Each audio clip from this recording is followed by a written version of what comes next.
When David and Guillaume got back in touch about making Detroit, I wasn't terribly surprised they decided to make it because the fan response was so intense. So it makes sense that they would choose to do that after the enthusiasm. It was a challenge, and it was just an interesting thing to get my head around how to approach this character now as a different, much older person, and whether or not she had changed. And I'm very happy to say that with Detroit, I've had the opportunity to see Kara grow so much more than I ever expected. You do the housework, the washing, you cook the meals, and you take care of... God damn it, where the fuck's the light gone now? Alice! Alice! I mean, she starts out essentially how she does in Kara in a very, not robotic, but, you know, android other way, and getting to take this journey where she becomes more and more human as it goes on. You know, and as an actor, that's a wonderful exploration in every way, whether it's how she sits, her posture, how her voice changes, how emotions change, and how much emotion is based on things like empathy and social experience. And so having, you know, as much material as I got with David to have this huge, nuanced arc was really incredible. Why couldn't we just be happy? This experience has been quite different than the experiences I've had shooting film or TV or doing theater work. I have 83 dots on my face and a really flattering black wetsuit type thing, and you're jumping around with props, and it's kind of like being a 10-year-old imaginative kid, which is fun. There's 80 cameras around us. It's already lit. So we just shoot and shoot and shoot and shoot and shoot. There's no change of sets, there's no hair and makeup, there's no wardrobe, so we move really fast, and we'll go through about 35 pages in a day. Working in TV or film, we'll probably do 6 pages a day. It's kind of acting boot camp. It's like working out constantly. I mean, you're doing this thing, and then you got to do something that's completely other back to back to back. And so that kind of process of working is very challenging, but it's also very exciting because you just have to keep coming up with new ideas, and your head goes all over the place because you're trying to keep track of basically 4 different storylines for each different response. You shot that girl, for fuck's sake. It was a machine that looked like a girl. Yeah, I know what I should have done. I just told you I couldn't. All right, I'm sorry.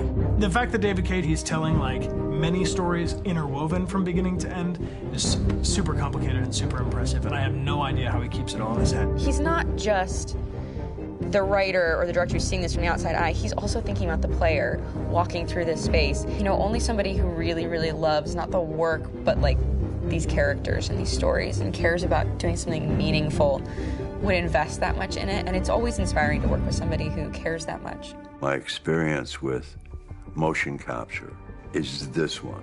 And I found it sort of terrifying in a way, because they said the computer's going to build you. But then as we got into it, I realized all the elements of it were still artistic. I just dipped into a really brilliant setup here. I've never seen anything like it. And this won't turn me into a product because I was playing a character. So it's wonderful. In the game, Detroit comes back because of a revolutionary industrial rebirth. And there's no reason why that can't happen in Detroit, because they have such tremendous infrastructure for millions and millions of people who can very easily support, you know, a new industry. The city is really strong and resilient, but the city has also been through so much. You see the damage. But it takes that time of kind of rebuilding and reinvesting into the city that I think is happening slowly but surely. The potential of Detroit as a city is something that this game does a lot of justice to, because it would be easy to look at Detroit as some place that used to be, and that's not the case. This game provokes a lot of conversation and reflection on our potential near-future engagement with machines. That's what we are to them. Just merchandise on display in a shop window. I think that a group that feels marginalized, feels like they deserve and have earned access to themselves and the environment around them, and are trying to figure out a way to articulate how to get freedom. What was I designed to be? Their slave? Their toy?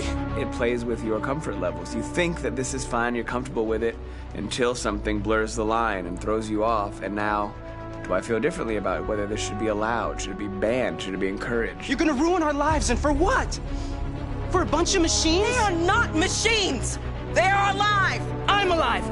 You're alive! They're nothing! There are lots of comparable comparisons to any type of persecution of religion, race, etc., dating way back. It can't just be a video game where you shoot 'em up or where people make these choices to do whatever. I think that's the whole point. You have the choice, and you can either choose to go in one direction with your character or another. And I think that's going to be very telling about the gamer. Very telling. I think there's going to be a really strong reaction to this game, which has such a strong perspective.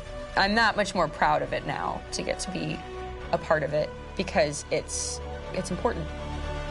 In this game, you're actively building and designing the character through not just what kind of shield does he have or what color hair does she have, but like their temperament and the way they deal with problems. The different endings to this game are so radically different based off maybe seemingly insignificant choices in the moment, but like life, they all add up. And can't play life again, though.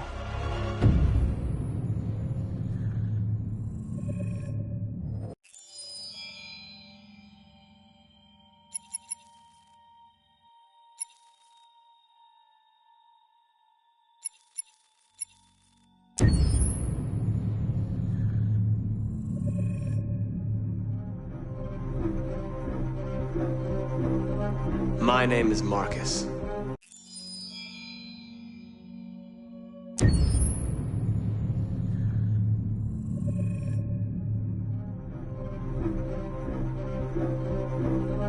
My name is Marcus. My name is Connor. My name is Kara. I am one of them. This is our story. I think who Kara is, or how I would describe Kara, depends entirely upon who's playing her, because you have the option to make her multiple different people depending on the choices she makes.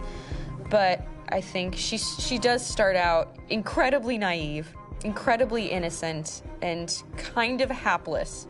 I'm sure we used to be friends before I was reset. Maybe we can be friends again. She's a person who's characterized, I think, by empathy. She's a person who really, she just comes from her heart. You'll never leave me, right? Promise you'll never go. I promise. Kara, please! Are you okay? Are you hurt? Wait a minute. Leave her alone! Kara, leave her alone! The really beautiful thing that I've had the gift to be able to do is to essentially build a person from the ground up, because that's what she's doing throughout the game. And with every experience she has and every person she meets, she's building, first emotions and then the sense of judgment. And it's sort of an exploration of what it is to be a human. Don't worry. Luther and I will be right here.